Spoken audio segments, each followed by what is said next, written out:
나의 만족과 유익을 위해 가지려 했던 세상 일들 이제 모두 다 해로 여기고 주님을 위해 다 버리네. 내 안에 가장 귀한 것 주님을 알미라. 모든 것 되시며 의와 기쁨 되신 주 사랑합니다. 다시 한번 나의 만족과 유익을 위해 가지려 했던 세상 일들 이제 모두 다 해로 여기고 주님을 위해 다 버리네. 내 안에 가장 귀한 것 주님을 알미라. 모든 것 되시며 의와 기쁨 되신 주 사랑합니다. 내 안에 가장 귀한 것 내 안에 가장 귀한 것 주님을 알미라. 모든 것 되시며 의와 기쁨 되신 주 사랑한. 다시 한번 우리의 마지막으로 우리의 영혼의 고백을 주님 앞에 드립니다. 내 안에 가장 귀한 것 내 안에 가장 귀한 것 주님을 알미라. 모든 것 되시며 의와 모든 것 되시며 모든 것 되시며 의와 기쁨 되신 주 모든 것 되시며 의와 기쁨 되신 주 사랑합니다.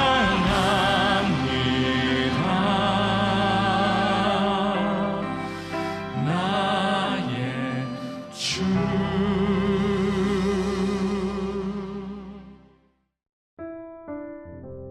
축복보다 하나님을 바라십시오. 보라, 너희가 다 각각 제 곳으로 흩어지고 나를 혼자 둘 때가 오나니 벌써 왔도다. 요한복음 16장 32절. 예수님께서는 제자들을 꾸짖으시는 것이 아닙니다. 그들의 믿음은 진실했지만 흔들리고 있었습니다. 그래서 현실적인 상황에서 역사하지 않았습니다. 예수님은 자기의 유익을 구하는 마음이 없었지만 제자들은 자신들의 유익을 구하여 뿔뿔이 흩어졌습니다. 우리가 거룩해짐으로써 하나님과 온전히 관계를 맺었다면 우리의 믿음은 현실 속에서 역사해야 합니다. 우리는 사역을 위한 것이 아니라 내면의 절망을 향해 흩어지게 될 것입니다. 그리고 소위 하나님의 축복에 대한 내면의 죽음을 겪게 될 것입니다. 당신은 이러한 일들에 대해 준비가 되었습니까? 이러한 일은 우리가 선택해서 발생하는 것이 아니고 하나님께서 우리의 상황을 간섭하셔서 우리로 그 자리에 있게 만드시는 것입니다. 이 경험을 통과할 때까지 우리의 믿음은 감정과 축복에 의해 지탱될 뿐입니다. 그러나 그 자리에 한 번이라도 가게 되면 우리는 하나님께서 우리를 어디에 두시든 우리의 내적 황폐함이 어떠하든 모든 것이 주 안에서 잘 되었다고 찬송할 수 있게 됩니다. 이것이 바로 현실 속에서 역사하는 믿음입니다. 나를 혼자 둘 때가 오나니. 하나님의 섭리에 의해 흩어질 때 주님을 홀로 두고 떠난 것은 아닙니까? 우리의 상황에서 하나님을 보지 못하고 있습니까? 삶의 어둠은 하나님의 주권에 의해 임하게 됩니다. 당신은 하나님께서 당신에게 원하시는 대로 무엇든 하시도록 허락할 준비가 되어 있습니까? 눈에 뜨이는 축복으로부터 멀어질 것에 대해서도 준비가 되었습니까? 예수님께서 주가 되실 때까지 우리 모두 자신의 유익을 구하게 되어 있습니다. 우리의 믿음은 진실한 것이지만 아직 흔들림이 없는 영구한 믿음은 아닙니다. 하나님은 절대 서두르는 일이 없으십니다. 만일 우리가 기다리면 하나님께서는 우리가 하나님보다 그분이 주실 축복에만 관심이 있다는 사실을 지적하실 것입니다. 하나님의 축복에 이끌리는 믿음은 아주 기초 상태에 있는 신앙입니다. 담대하라, 내가 세상을 이기었노라. 우리에게 필요한 것은 영적인 용기입니다. 김병삼 목사의 매일 만나 365, 오늘은 4월 4일 축복보다 하나님을 바라십시오 라는 제목으로 말씀을 나누게 됩니다. 자, 여러분들이 조금 유의하셔야 될 것은 이제 오늘 말씀부터 시작해서 계속 순환주간에서 부활절까지 이렇게 진행이 됩니다. 이 절기가 꼭 매년 똑같지 않기 때문에 아마 챔버스는 요 기간부터 얼마간 고난과 부활에 대한 이야기를 계속해서 나누고 있는 것 같습니다. 예수님 순환에 대한 이야기가 우리들에게 쉽지 않습니다. 그러나 이 순환을 지나서 부활로 가는 여정을 여러분들이 함께 할 수 있다면 조금 어려운 이 말씀이 우리들에게 깊이 들어오지 않을까라는 기대를 하며 말씀을 나누게 됩니다. 다시 한번 말씀을 드리자면 오늘부터 말씀이 쉽지 않습니다. 그러나 여러분들이 꼭 붙들고 함께 이 여정을 가면 좋겠습니다. 첫 번째 주제, 하나님께서 흩으심. 이미 여러 번 챔버스는 우리가 겪는 영적 어둠과 하나님이 의도적으로 흩으시는 고난에 대한 이야기를 했습니다. 오늘 말씀 역시 동일한 맥락에 있습니다. 오늘 본문에서 예수님은 제자들이 각자 흩어지고 예수님 혼자 고난의 길을 가셔야 할 것을 예언하고 있습니다. 문제는 제자들이 진실하지 않기 때문이 아니라 그들의 믿음이 흔들리기 때문에 이런 일이 일어나고 있다는 것이죠. 다시 한번 강조합니다. 문제는 제자들이 진실하지 않았기 때문이 아니라 그들의 믿음이 흔들리기 때문에 이런 일이 일어나리라는 것입니다. 챔버스의 이 말이 굉장히 와닿습니다. 그들의 믿음은 진실했지만 흔들리고 있었습니다.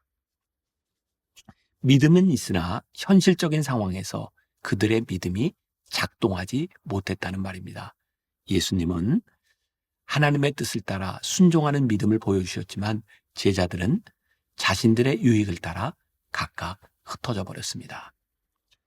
이것이 제자들의 문제일 뿐만 아니라 오늘 우리 믿음의 현주소는 아닐까요? 믿음은 있으나 유익함 앞에 무너지는 것 말입니다. 챔버스가 계속해서 강조하는 것이 있습니다. 우리가 거룩함으로 하나님과 온전한 관계를 맺고 있다면 현실적인 상황에서도 이 믿음이 작동해야 한다는 것입니다.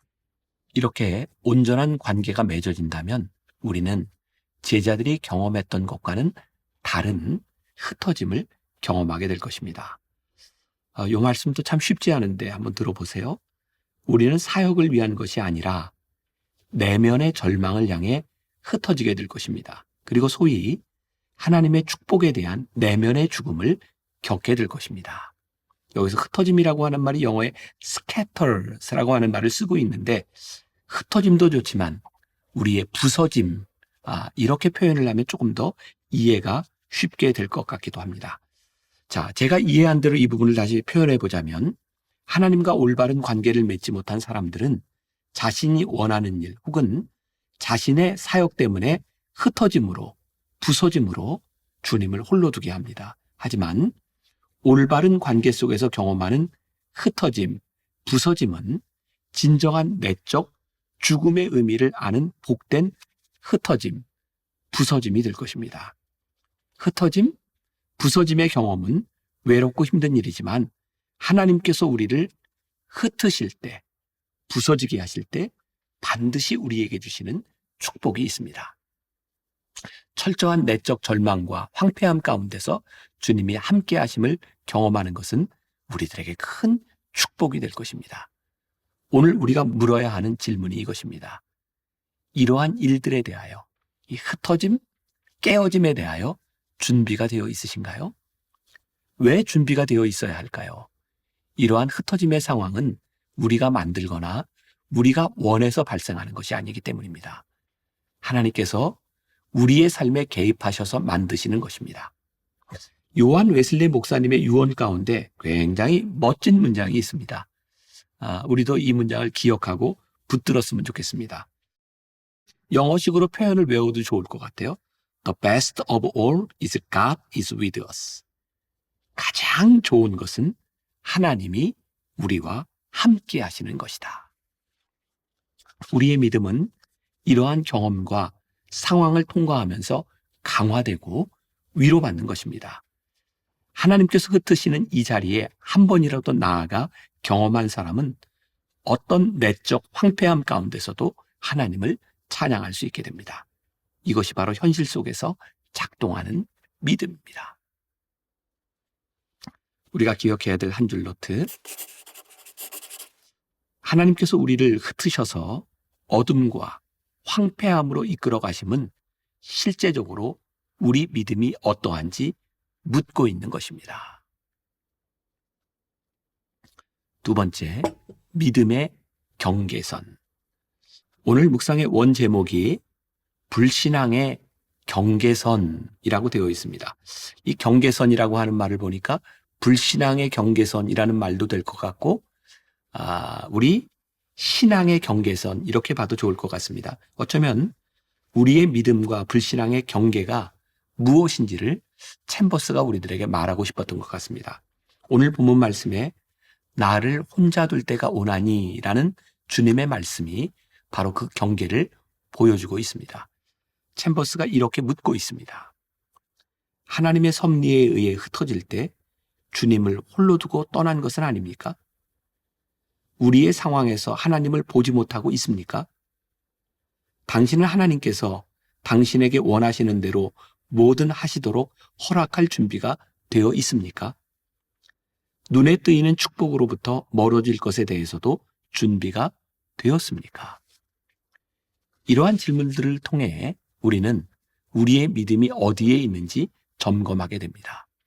오늘 묵상에서 제일 중요한 문장은 여기에 있습니다. 제가 읽어드리죠. 예수님께서 주가 되실 때까지 우리 모두 자신의 유익을 구하게 되어 있습니다. 우리의 믿음은 진실한 것이지만 아직 흔들림이 없는 영구한 믿음은 아닙니다. 우리의 믿음이 어떠한지 증명되는 순간, 아니 그것이 증명될 때까지 하나님은 서두르지 않습니다. 하나님은 강제로 우리를 끌어가시는 분이 아니기 때문입니다.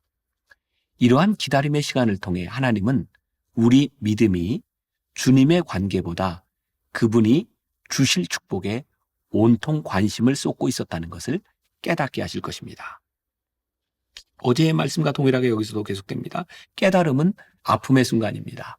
하지만 아픔을 통해 우리는 기쁨과 감격을 마주하게 됩니다.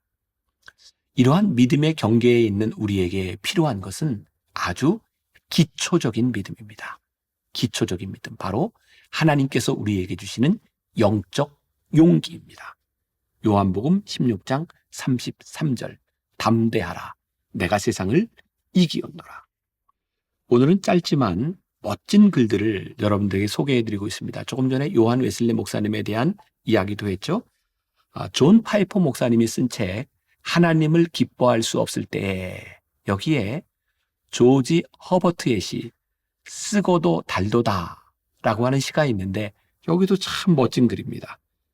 지금 생각하며 들어보세요. 나의 사랑하는 노하신 주님, 당신은 사랑하시나 때리시며 내던지시나 일으키시나이다.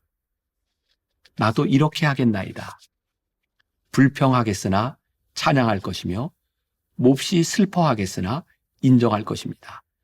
내 모든 시큼달큼한 날 동안 애통하며 사랑하겠나이다. 우리가 기억해야 될 한 줄 노트. 믿음과 불신앙의 경계에서 우리가 붙잡아야 하는 것은 담대한 믿음입니다. 오늘 하루 이런 질문을 가지고 지나봅시다. 당신의 믿음을 점검하십시오. 당신은 지금 떨고 있습니까?